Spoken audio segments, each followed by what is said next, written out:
Elizabeth, what if all the best efficiencies we could muster in terms of energy use in the West didn't compensate for the growing demand in the rest of the world? How do you envision Canada's responsibility to the rest of the world in this big, big challenge?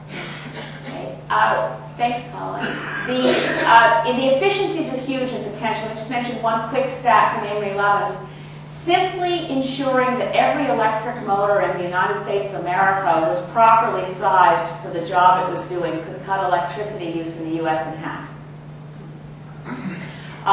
This room, these lights, everywhere you go, we know we see wasted energy all around us, and replacing incandescence with compact fluorescence, improving efficiencies. Canada's version of Amory Lovins, and of course Ralph Torrey, and his analysis for Kyoto and beyond, is that we could reduce our energy demand in this country by half simply by using on-the-shelf available energy efficiency technologies. We could cut our demand in half, and we would not have to build any additional nukes, and we could shut down existing nuclear plants and all coal plants just by enhancing to the maximum what's called demand-side management. So that all makes sense. Now, the growth in emissions in developing countries is a real issue. Thank goodness these countries are also part of the Kyoto Protocol. So in Montreal in November, December, there were presentations by Jose Goldenberg, who is the head of the energy projects within the state of Sao Paulo, Brazil, presenting how much greenhouse gas has been reduced in Brazil, which you'll always hear doesn't do anything because it has no targets, so it's not an industrial country.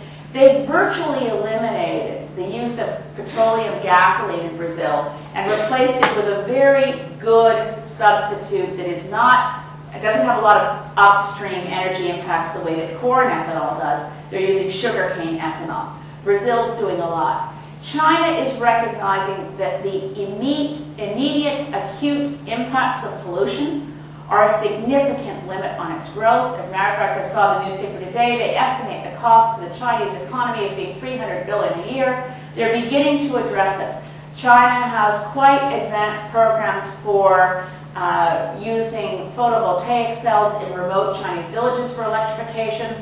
They have done quite a lot to reduce against the business as usual estimate. The 1990 business as usual estimate for Chinese greenhouse gas emissions has been reduced by 15% through the work they're doing to enhance energy efficiency in the manufacturing sector. India is installing a lot of windmills. Not enough, because coal reserves in China and India are huge. And if we're going to get them to avoid using that coal, we have to do much more to extend the energy efficiency messages and the wind and solar potential to those parts of the world that currently are in situations of unacceptable poverty and development deficits. We also should be committed globally to eradicating poverty. And I mean, we are at a time of the greatest glut of wealth on the face of the earth. We have money flowing every which way through multinationals. It would take a fraction of that wealth to ensure that the current stat is 50,000 children under 5 die every day because they lack clean drinking water. Now that should be on the front page every day in a headline, but we live ignoring it. Or the AIDS crisis in Africa, where pharmaceutical companies block access to life-saving drugs, and there's basic educational deficits in terms of communicating the threat. So there's a lot of issues out there where a fraction of the money that's being spent on armaments would solve these issues. And we don't talk about the arms race much. Reality is when we live in a capitalist state, what we really live in is a military economy where the arms trade and the military are a dominant economic force globally, and it never gets talked about.